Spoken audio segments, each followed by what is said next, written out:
الحمد للہ رب العالمین والصلاة والسلام علی خاتم النبیین اما بعد فاعوذ باللہ من الشیطان الرجیم بسم اللہ الرحمن الرحیم وَلَقَدْ كُنْتُمْ تَمَنَّوْنَ الْمَوْتَ مِنْ قَبْلِ أَنْ تَلْقَوْهُ فَقَدْ رَأَيْتُمُوهُ وَأَنْتُمْ تَنْظُرُونَ۔ ترجمہ: اور تم موت کا سامنا کرنے سے پہلے تو اس کی تمنا کیا کرتے تھے، اب تم نے اسے آنکھوں کے سامنے دیکھ لیا۔ وَلَقَدْ كُنْتُمْ تَمَنَّوْنَ الْمَوْتَ، اور تم موت کی تمنا کیا کرتے تھے۔ جب بدر کے شہداء کے درجے اور مرتبے اور ان پر اللہ تعالیٰ کے انعام و احسان بیان فرمائے گئے تو جو مسلمان غزوہ بدر میں شریک نہ ہوئے تھے انہیں حسرت ہوئی اور انہوں نے آرزو کی کہ کاش کسی جہاد میں انہیں حاضری میسر آئے اور شہادت کے درجات ملے۔ انہی لوگوں نے حضور سید المرسلین صلی اللہ تعالی علیہ وسلم سے احد پر جانے کے لیے اصرار کیا تھا۔ ان کے حق میں یہ آیت نازل ہوئی کہ پہلے تو شہادت کی موت کی تمنا کرتے تھے، مگر جب میدان جنگ میں پہنچے تو بھاگنے لگے۔ یہ کیا ہے؟ یہ گویا ان کی تفہیم ہے، یعنی انہیں سمجھایا گیا ہے۔ وَمَا مُحَمَّدٌ إِلَّا رَسُولٌ قَدْ خَلَتْ مِن قَبْلِهِ الرُّسُلُ أَفَإِن مَّاتَ أَوْ قُتِلَ انقَلَبْتُمْ عَلَىٰ أَعْقَابِكُمْ وَمَن يَنقَلِبْ عَلَىٰ عَقِبَيْهِ فَلَن يَضُرَّ اللَّهَ شَيْئًا وَسَيَجْزِي اللَّهُ الشَّاكِرِينَ۔ ترجمہ: اور محمد ایک رسول ہی ہیں، ان سے پہلے بھی کئی رسول گزر چکے ہیں، تو کیا اگر وہ وصال کر جائیں یا انہیں شہید کر دیا جائے تو تم الٹے پاؤں پلٹ جاؤ گے؟ اور جو الٹے پاؤں پھرے گا وہ اللہ کا کچھ نہ بگاڑے گا، اور ان قریب اللہ شکر ادا کرنے والوں کو صلہ عطا فرمائے گا۔ وما محمد الا رسول، اور محمد تو ایک رسول ہی ہے۔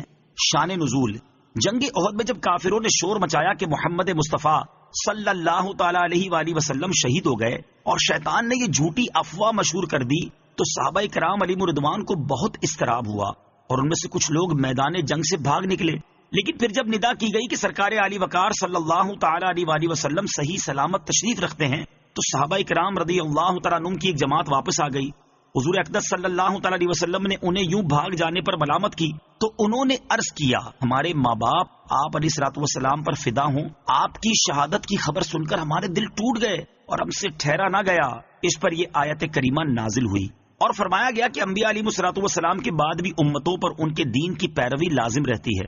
تو اگر ایسا ہوتا بھی کہ محمد مصطفیٰ صلی اللہ تعالی علیہ وسلم شہید ہو جاتے یا ان کا وصال ہو جاتا تو بھی حضور سید المرسلین صلی اللہ تعالی علیہ وآلہ وسلم کے دین کی پیروی اور اس کی حمایت لازم رہتی، کیونکہ حضور پرنور صلی اللہ تعالی علیہ وآلہ وسلم سے پہلے بھی بہت سے رسول گزرے ہیں، لیکن ان کے پیروکار ان کے بعد ان کے دین پر قائم رہے۔ رسولوں علیہم الصلوۃ والسلام کی بعثت کا مقصد تو رسالت کی تبلیغ اور اللہ عز و جل کا پیغام پہنچانا ہوتا ہے، نہ کہ اپنی قوم کے درمیان ہمیشہ موجود رہنا۔ تو جیسے پہلے رسول گزر گئے اسی طرح حضور اقدس علیہ الصلوۃ والسلام بھی دنیا سے تشریف لے جائیں گے، لہٰذا آپ کے بعد آپ علیہ الصلوۃ والسلام کے دین پر ثابت قدم رہو۔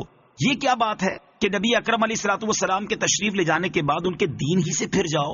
جو ایسا کرے گا وہ اللہ عز و جل کا تو کچھ نہیں بگاڑے گا بلکہ اپنا ہی نقصان کرے گا، جبکہ جو دین اسلام سے نہ پھرے اور اپنے دین پر ثابت رہے وہ شکر گزاروں میں شمار کیا جائے گا، کیونکہ انہوں نے اپنی ثابت قدمی سے نعمت اسلام کا شکر ادا کیا۔ ایسے لوگ اللہ تعالیٰ سے ثواب و جزا کے امیدوار ہیں۔